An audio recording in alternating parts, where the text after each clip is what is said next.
الحمد لله رب العالمين والصلاة والسلام على نبينا محمد وعلى آله وصحبه أجمعين أما بعد.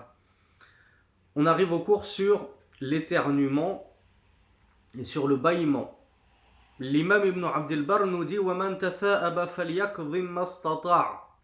Celui qui bâille, qu'il essaye de l'empêcher ce bâillement autant que faire se peut. فَلْيَكْظِمْ, ceux qui ont appris un petit peu de Coran, وَالْكَاظِمِينَ الْغَيْظِ يَكْظِمَ غَيْظَهُ ou تَثَاؤُبَهُ. C'est le fait de contenir sa rage, et là en l'occurrence, contenir son bâillement. وَيَضَعُ يَدَهُ عَلَى فِيهِ. Ces deux-là contient le fait, la bonne convenance de mettre sa main sur la bouche. Il ne suffit pas juste de se retenir. Mais on se retient et en même temps, on met sa main sur la bouche. وَيَغُضُّ الْعَاطِسُ مِنْ صَوْتِهِ إِنْ أَمْكَنَهُ. L'imam Ibn Abdel Barr rahimahullah nous dit que celui qui éternue, qu'il essaye de contenir également son éternuement, pas d'empêcher, c'est de diminuer le son de son éternuement. Donc lorsqu'il éternue, qu'il n'éternue pas comme un sauvage du plus haut de sa voix, parce qu'on va le voir, éternuer c'est bien, c'est une bonne chose d'éternuer. Donc on ne retient pas son éternuement comme on retient son bâillement, parce que le bâillement par contre c'est une chose répréhensible. On va l'expliquer. Mais ce que l'imam Ibn Abdel Barr nous dit, certes, tu ne retiens pas ton éternuement, mais tu baisses ta voix, tu ne déranges pas non plus tout le monde avec ton éternuement.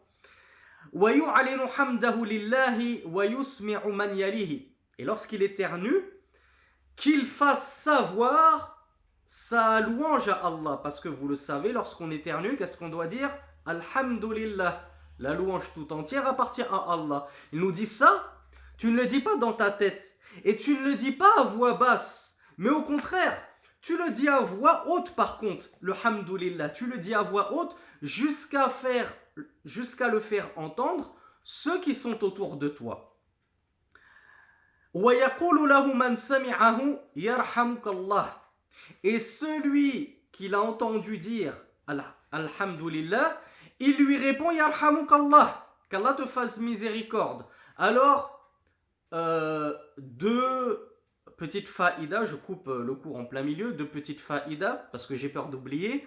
La première, وَيَقُولُ لَهُ مَنْ سَمِعَهُ. Celui qui l'a entendu dire Alhamdulillah, il lui dit Yarhamuk Allah. Celui qui ne l'a pas entendu, ben forcément c'est pas de sa faute. C'est pas de sa faute s'il ne lui dit pas Yarhamuk Allah. On a des gens qui... bon, en général c'est les petits enfants, masakin. Ils éternuent, toi tu les as pas entendus.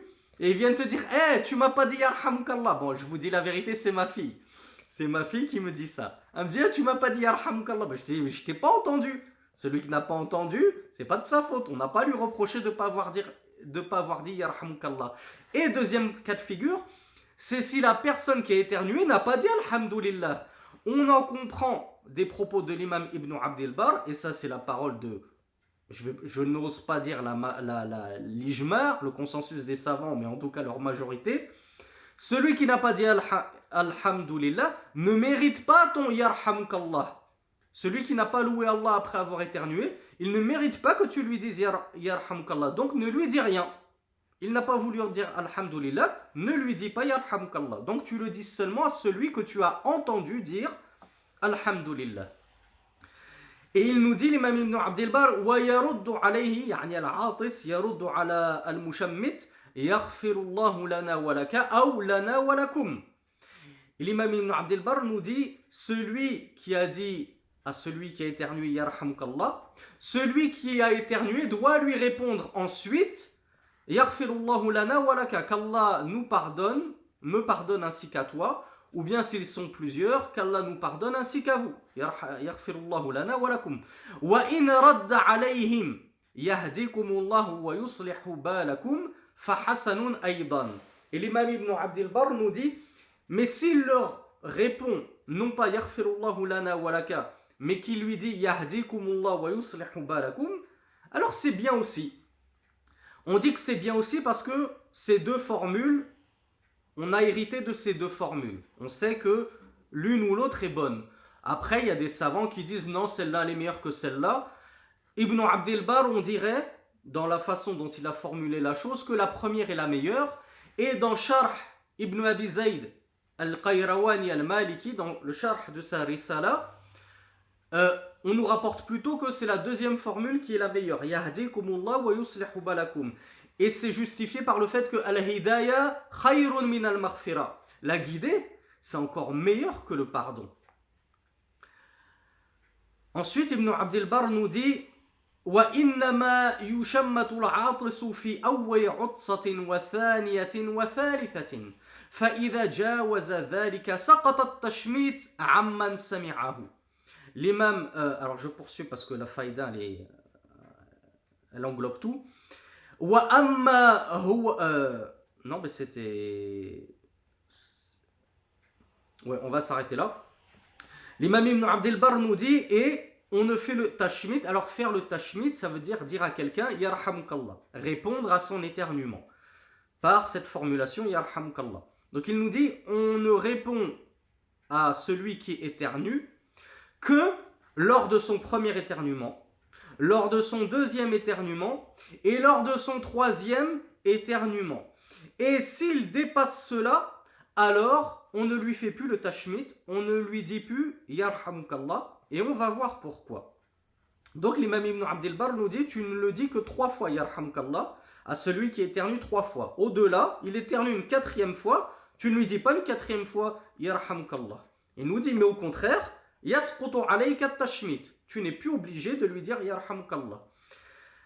Wa amma huwa fayahmadullahu abadan 'inda faraghihi min kulli 'atsatin illa an takuna muttasilatan. فيحمد الله في آخرها.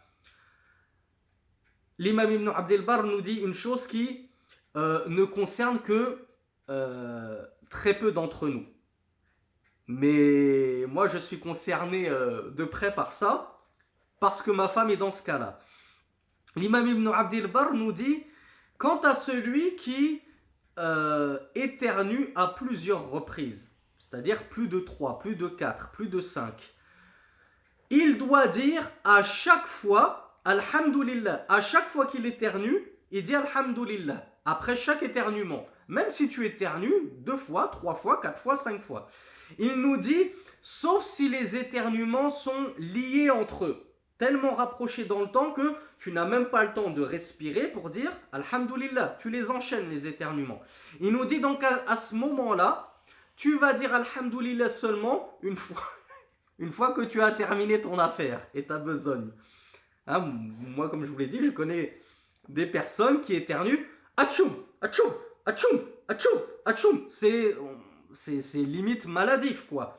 Donc ces personnes-là, elles disent une seule fois Alhamdulillah tout à la fin.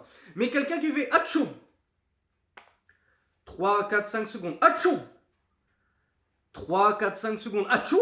Celui-là, on lui dit, ben, tu as eu 4-5 secondes entre les éternuements pour louer Allah, tu dois louer Allah entre chaque éternuement, après la fin de chaque éternuement. Mais celui chez qui c'est successif, tu le fais qu'une seule fois, ne t'inquiète pas, il n'y a pas de souci.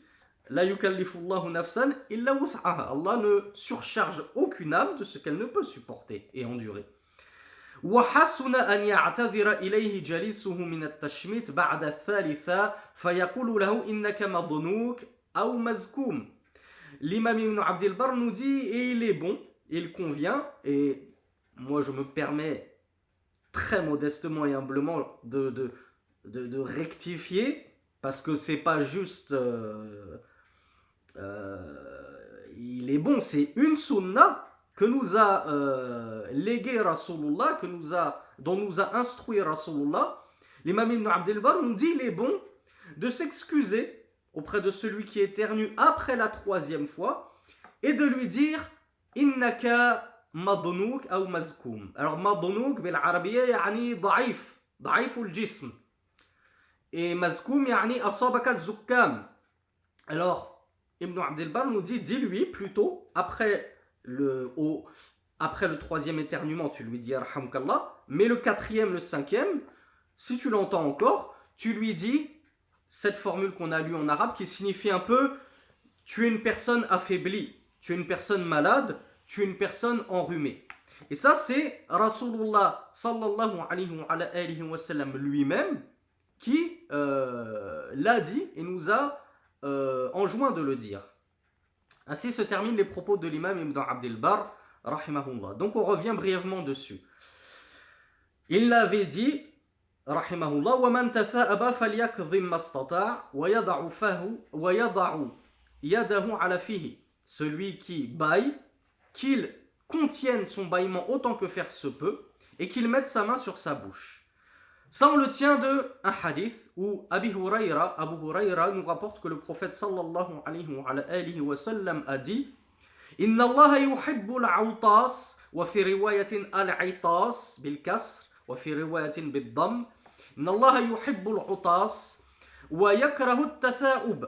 فإذا تثاءب أحد وفي رواية وإنما هو من الشيطان إنما هو من الشيطان يعني التثاؤب في رواية في البخاري في صحيح البخاري فإذا تثاءب أحدكم فليرد ما استطاع ولا يقول ها فإنه إذا قال ها ضحك منه الشيطان فإذا عطس فقال الحمد لله فحق على من سمعه أن يقول يرحمك الله والحديث أخرجه الإمام البخاري كما قلنا.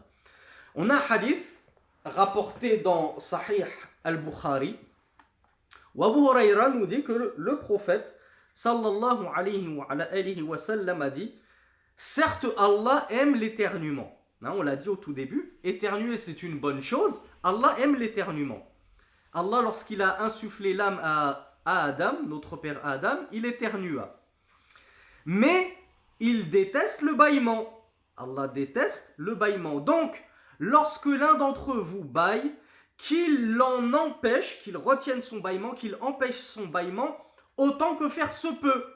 Et notamment, l'intérêt de mettre la main devant la bouche, c'est que aussi les gens ne te voient pas. Je ne sais pas si vous l'avez remarqué, forcément, c'est quelque chose de limite surnaturel, c'est inexplicable du point de vue de la médecine et des sciences profanes.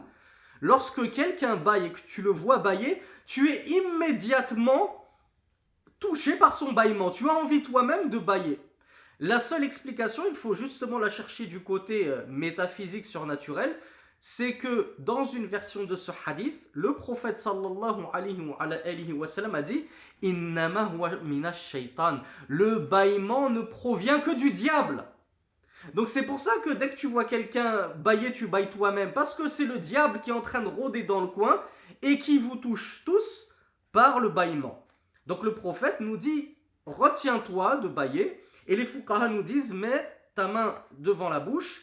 Et le prophète nous dit wala yaqul ha ha yani ça c'est le bruit que tu pousses lorsque tu bâilles. Le prophète a défendu de bêler comme une chèvre, comme ça. Il nous dit fa innahu idha qala ha, alors car s'il dit ha, si celui qui bâille émet ce bâillement de bétail, le shaitan se moque de lui. Donc le diable se moque de toi lorsque tu ne contiens pas ton bâillement et que tu pousses ce cri venu d'outre-tombe. Et on poursuit le hadith. فَإِذَا عَطَسَ, et lorsqu'il éternue et dit Alhamdulillah, alors c'est un devoir pour tous ceux qui l'ont entendu de lui dire Yarhamukallah. Fin des propos de Rasulullah sallallahu alayhi wa sallam. Le Cheikh Shawkat nous dit والصحيح أن تشميت العاطس فرض عين على كل واحد لظاهر الحديث ويستحب مبادرة العاطس بالحمد ولو أخر فلا حرج. Cheikh Shawkat est un peu sévère sur le coup. Il nous dit, et ce qui est sahih, ce qui est correct et authentique, c'est que le fait de faire le tashmit, on prend des notes pendant les doros, barakallahu fikum. C'est pas parce que c'est une vidéo qui est enregistrée qu'on peut la revoir 2-3 fois qu'il faut pas prendre de notes. Surtout les mots arabes. Un mot arabe important, un mot que je retrouve souvent dans la aqidah, dans le fiqh, dans le hadith, je le note pour l'apprendre. Après la vidéo, je le récite 10 fois à voix haute en lisant ce mot, avec sa traduction. Le soir avant de m'endormir, je lis la liste de tous les mots que j'ai écrits à voix haute 10 fois et vous allez voir que dans une semaine, vous aurez appris un vocabulaire conséquent. Petit tuyau pour ceux qui me demandent à chaque fois comment on fait pour apprendre la langue arabe. Il n'y a pas de secret. Il n'y a pas de secret, il n'y a pas de recette miracle, il n'y a pas de magie. Le travail, le travail, le travail. La persévérance, la fatigue. J'écris tous les mots que je ne comprends pas. Je les révise tous les jours. C'est comme le Coran. Comme l'a dit le messager d'Allah, le Coran, il est comme un chameau. Il est encore plus fuyard qu'un chameau dans son enclos. Si tu le libères, il se sauve. Donc le Coran a besoin de muraja'a. Tous les jours, tu dois réviser ton Coran. Tous les jours, tu dois réviser tes hadiths. C'est pareil pour celui qui veut apprendre la langue arabe. Tous les jours, il doit réviser son vocabulaire et la langue arabe. Donc, le Cheikh Shawkat nous dit ce qui est correct, c'est que celui qui rend la parole à l'éternuement et qui lui dit Yarhamkallah, il nous dit c'est une obligation individuelle à quiconque entend Alhamdulillah. Tous ceux qui ont entendu quelqu'un éternuer et dire Alhamdulillah, il nous dit, il leur incombe à chacun individuellement de lui répondre Yarhamkallah. Sachez que c'est l'avis du cheikh, il est respectable. C'est l'avis d'autres savants que lui, il n'est pas le seul à avoir tenu cet avis, mais les deux avis qu'on rencontre le plus chez les fuqaha, chez les jurisconsultes et notamment chez les malikiya, c'est que c'est soit une sunnah ala al-kifaya, soit un wajib ala al-kifaya, c'est-à-dire que soit c'est sunnah pour une partie des gens, c'est-à-dire que si une partie des gens, même une personne, lui a rendu son éternuement, lui a fait le tashmit en lui disant Yarhamkallah, alors les autres ne sont plus obligés de le dire. Soit on dit c'est obligatoire, mais seulement une partie des gens. S'il y a une seule personne dans le groupe qui a entendu l'éternuement et Alhamdulillah, qui lui a répondu Yarhamkallah, les autres ne sont pas obligés de lui dire Yarhamkallah. Et Cheikh Shawkat nous dit que c'est pas ça l'avis le plus juste, mais moi je vous dis, il y a plus de savants qui disent le contraire, et que l'avis le plus juste, c'est que soit c'est sunnah, soit c'est fard, mais ala al-kifaya. Idha qama bihi al-ba'd, saqata 'anil baqin. C'est ça la définition de al-kifaya. Si une partie des gens s'en acquitte et se charge de ce devoir n'incombe plus à l'autre partie des gens. Ensuite, le Cheikh Shawkat nous dit, et il convient de s'empresser à dire Alhamdulillah, avoir éternué. Mais s'il retarde cela, fala haraj. S'il retarde Alhamd, la louange d'Allah après avoir éternué, il n'y a pas de souci. Donc on comprend que si tu ne le dis pas, c'est pas tu as retardé le fait de le dire. Tu ne le dis même pas, tu ne loues même pas Allah. Là, il y a un souci. Là, tu es blâmable. Le Cheikh Shawkat nous dit Tanbih, petit aparté.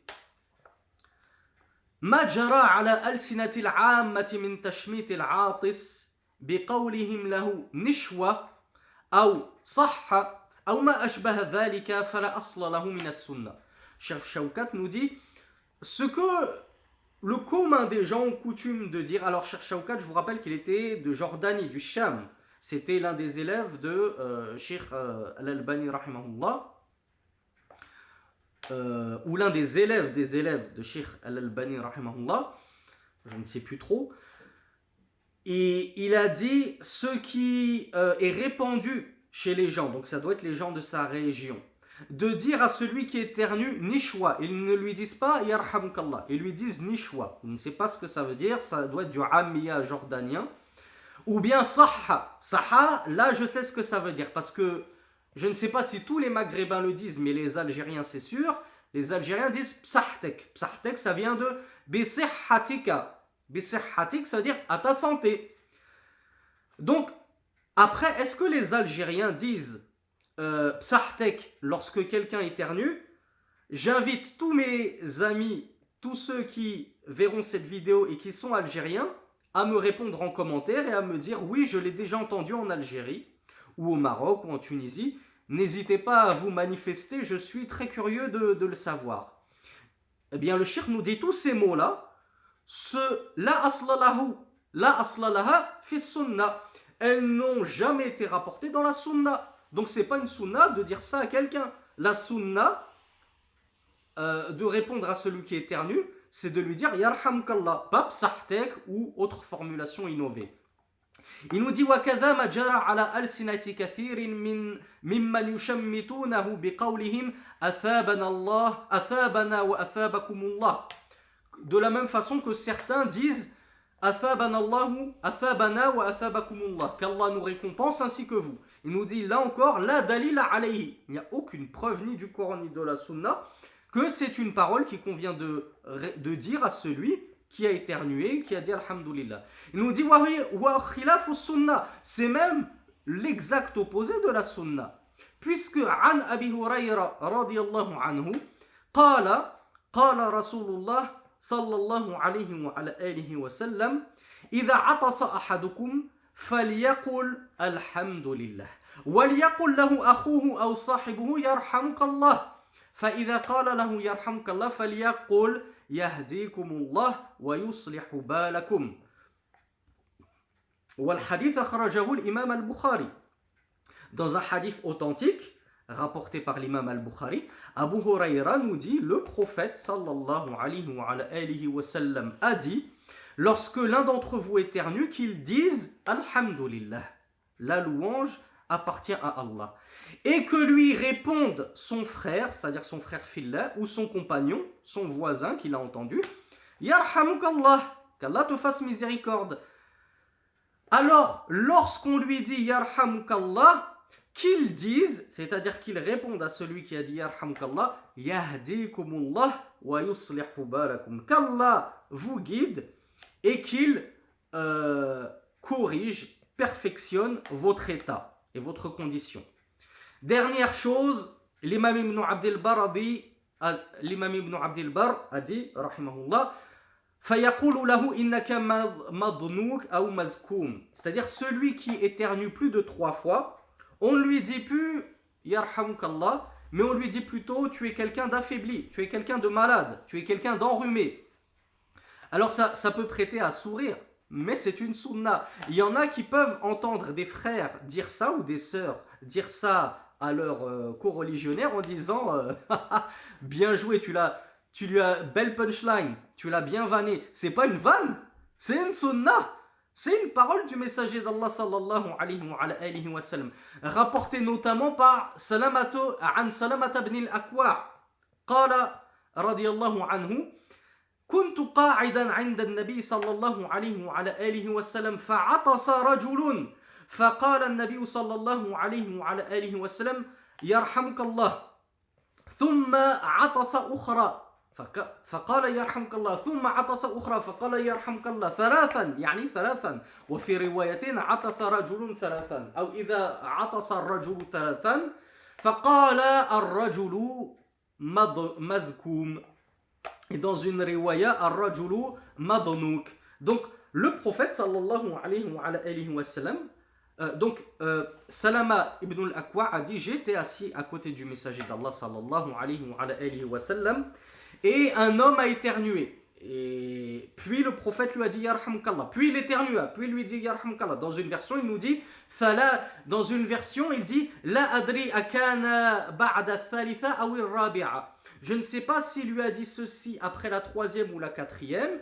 Il lui a dit Ar-rajulu mazkoum. L'homme semble enrhumé. L'homme est enrhumé. Et dans une version Ar-rajulu madnouk, c'est-à-dire l'homme est affaibli, c'est-à-dire l'homme est malade. Et ainsi se termine ces bonnes conduites relatives au bâillement et à l'éternuement. Wallahu a'lam wa sallallahu ala nabina Muhammad walhamdulillahi rabbil alamin.